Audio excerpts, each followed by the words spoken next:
DJ Dharmendra Sharma चिकना बजा चिकना बजा चिकना बजा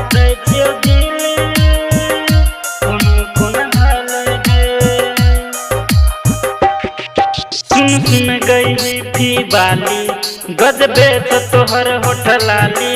सुन गई थी बाली गजबे तो तोहर होठलाली। गई थी बाली हमरा से प्यार कर ले गे दैतियो दिल कोनो कोना धले गे। गई थी बाली हमरा से प्यार कर ले गे दैतियो दिल कोनो कोना धले गे। सुन गई थी बाली गजबे तो तोहर होठलाली।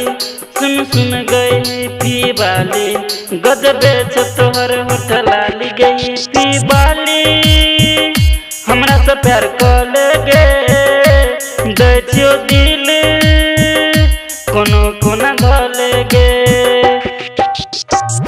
गई थी बाली हमरा से प्यार कर ले गे दैतियो दिल कोनो कोना धले गे। डीजे धर्मेंद्र शर्मा अखन अहाँ सब सुनल छी ठनी से मां शेरावाली म्यूजिक की शानदार प्रस्तुति। चाहे छियो तोरा ही दीवाली जान सके ज्यादा जान सके ज्यादा।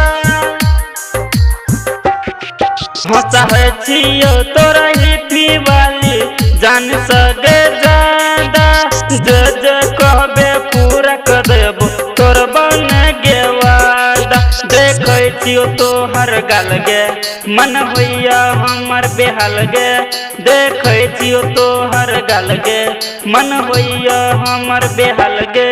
थी बाली हमरा से प्यार कर ले गे दैतियो दिल कोनो कोना धले गे।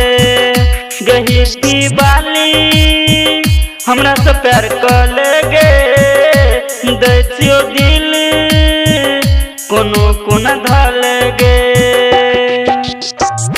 गही थी बाली हमरा से प्यार कर ले गे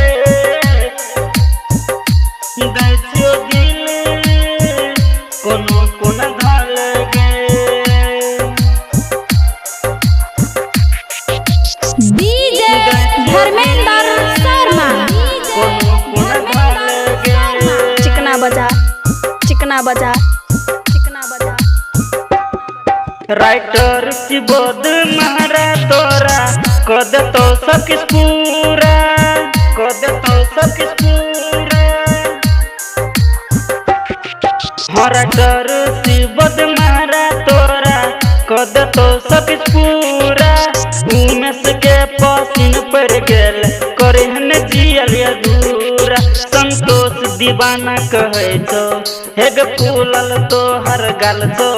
संतोष दीवाना कहे छो हेग फूलल तोहर गाल छो। गई थी बाली हमरा से प्यार कर ले गे दैतियो दिल कोनो कोना धले गे।